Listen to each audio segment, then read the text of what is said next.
बांग्लादेश कुछ साल से एक मेजर पॉलिसी शिफ्ट से गुजरा है, गैर महसूस तरीके से। यानी कुछ इस तरह से पॉलिसी शिफ्ट हुआ है वहाँ पे कि इसका इम्पैक्ट फील कम हुआ है, लेकिन बांग्लादेश का ऑब्जेक्टिव भी हासिल हो गया है गैर महसूस तरीके से। क्वाइटली, साइलेंटली, लो प्रोफाइल रहते हुए बांग्लादेश ने एक मेजर पॉलिसी शिफ्ट पे काम किया हुआ है पिछले कुछ सालों के अंदर। वो पॉलिसी शिफ्ट ये हुई है कि बांग्लादेश के अंदर कम से कम 4 डेकेड्स से India was a top player. वहाँ की डिप्लोमेसी, फॉरेन पॉलिसी में सबसे बड़ा मुद्दा इंडिया रहा था। इंडिया के साथ जो टाइज हैं वो होते थे मुद्दा सबसे बड़ा।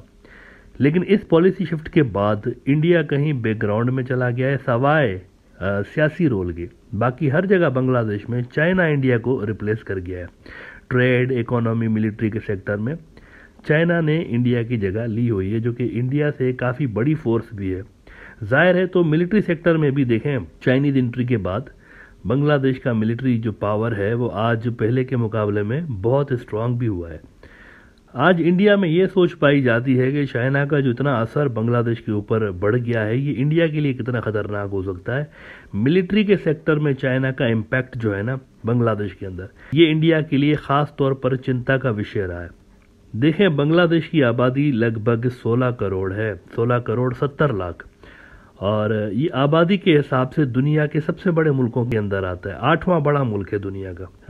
इंडिया दुनिया का दूसरा बड़ा मुल्क है, पाकिस्तान 5वां बड़ा मुल्क है, और बांग्लादेश 8वां बड़ा मुल्क है। तो ये छोटा मुल्क नहीं है, बड़ा मुल्क है। लिहाजा मेन पावर की यहाँ पर कोई कमी नहीं है। अब जहाँ तक बात डिफेंस की है, तो बांग्लादेश ने अपनी लास्ट जो बजट रिसेंट जो आई थी उसमें $4.29 बिलियन अलोकेट किए थे डिफेंस के लिए।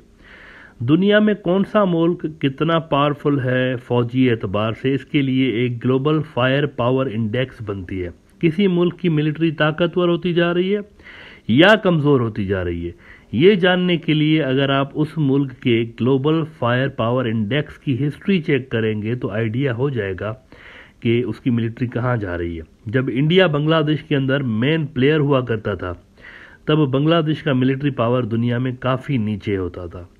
But as soon as China stepped in, वहाँ के मिलिट्री सेक्टर में भी एक जान आती हुई नजर आई। बांग्लादेश की मिलिट्री स्ट्रेंथ में ग्रेजुअली एक इम्प्रूवमेंट नजर आई है पिछले कुछ सालों के अंदर। 2017 में जब बांग्लादेश और चाइना टाइज में एक नया बूम आया था, बांग्लादेश रिसेंटली उस वक्त बेल्ट एंड रोड्स इनिशिएटिव जो था चाइना का, उसमें शामिल हुआ था, और इसके बाद एक सफ़र शुरू होता है towards strong strategic partnership between China and Bangladesh.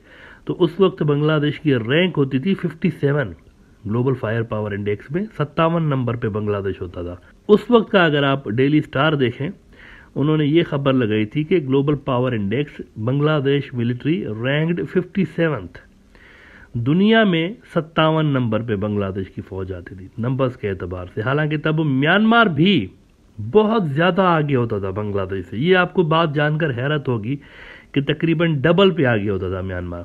उसकी रैंक होती थी 31, वो होते थे 31वें नंबर पे, बांग्लादेश होता था 57 नंबर पे। तो आप अंदाज़ा कर सकते हैं कि इंडियन लेड रीजनल ऑर्डर को 40 साल तक सपोर्ट करने के बाद भी बांग्लादेश को मिलिट्री सेक्टर में क्या मिला। कुछ खास उन्होंने तरक्की नहीं की इस सारे अरसे के दौरान जब वो इंडिया के जोन ऑफ इन्फ्लुएंस में थे। लेकिन अब 2022 में क्या हुआ है, जो ही वहां पर गेम शिफ्ट हुआ है और दूसरा एक प्लेयर इमर्ज हुआ है वहां पर, चाइना, तो क्या हुआ है वहां पर, इसका असर क्या पड़ा है। देखें, म्यांमार की जो रैंक थी 2017 में वो 31 पे थी ना, और 2022 में वो आ गए हैं 39 नंबर पे। यानी उनका जो मिलिट्री पावर है वो कुछ रिड्यूस हुआ है, ज्यादा नहीं लेकिन जरा सा डाउन जरूर हुआ है। 31 से वो 39 पे आ गए, पीछे चले गए।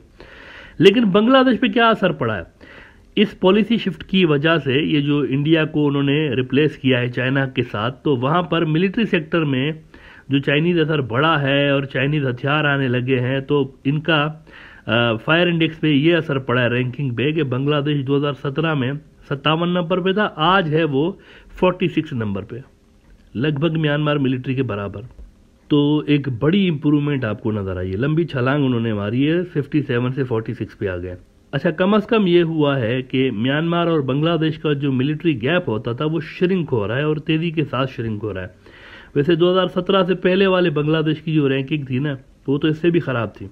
उसमें तो और भी ज़्यादा म्यांमार और बांग्लादेश के दरमियान गैप है। इसकी वजह यह है कि इंडिया के पास कुछ ज़्यादा वेपन्स नहीं थे ऑफर करने के लिए बांग्लादेश को। मिलिट्री टेक्नोलॉजी तो इंडिया के पास अपनी भी इतनी ज़्यादा नहीं थी, वो खुद इम्पोर्टर रहे हथियारों के।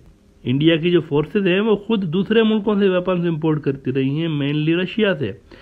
ये तो मोदी साहब ने हाल ही में आकर पिछले 6-7 साल से लेकर उन्होंने ये कैंपेन चलाई है ना मेक इन इंडिया की, जो कि फ्लॉप हो गई है। वैसे कोई भी मुल्क इंडिया के वेपन्स नहीं ले रहा। अब ये मैं किस बुनियाद पे कह रहा हूँ कि मोदी साहब की make in India campaign fail हुई है? देखें, मैं कोई भी बात यहाँ पर बिना प्रूफ के नहीं करता हूँ, कोई ना कोई उसके साथ में सपोर्टिंग में आपको रिपोर्ट्स ज़रूर शो कर रहा होता हूँ। ये ज़रा आप सिप्री वालों की 2022 की रिपोर्ट देखें। दुनिया का बड़ा इदारा है सिप्री। इन्होंने रिपोर्ट जारी की है कि किस मुल्क ने कितने हथियार बेचे हैं 2021 के अंदर दुनिया में। सबसे ज़्यादा हथियार जो है अमेरिका ने बेचे। सारी दुनिया में जितने भी हथियार बिके उसका 51% जो है वो अमेरिका ने बेचे। उसके बाद आता है जनाब चाइना का नंबर। 18% दुनिया में जितने भी हथियार बिके हैं वो चाइना ने बेचे। उसके बाद आता है यूके का नंबर। 6.8% दुनिया के हथियार यूके बेचता है। फिर फ्रांस बेचता है 5%। इंडिया का जो टॉप वेपन सप्लायर रहा है रशिया, ये आता है 6ठे नंबर पे। इनका ग्लोबल आर्म्स मार्केट में शेयर है 3%। इंडिया इस लिस्ट में आपको नज़र आ रहा है कहीं पे दूर दूर तक? मेक इन इंडिया को कितने साल हो गए भाई?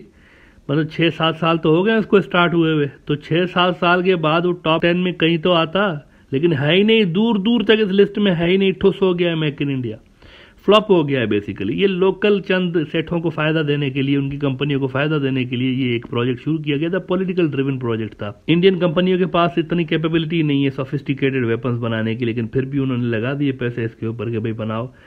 दुनिया जो है ना वो लिफ्ट ही नहीं करा रही। ये सारे जो आपको लिस्ट में मुल्क नजर आए ना, सिपरी वाली जो लिस्ट मैंने आपको दिखाई, ये जो है पुराने दुकानदार हैं। इनकी जो दुकानें हैं वो पुरानी हैं and they have got the various products based on the purchasing power of the country. जो मुल्क जैसे वेपन्स खरीद सकता है उनके पास वो ऑफर करने के लिए हैं। तो पुराने दुकानदारों की वैरायटी छोड़ के कौन नए दुकानदार की सब स्टैंडर्ड चीज़ें खरीदेगा?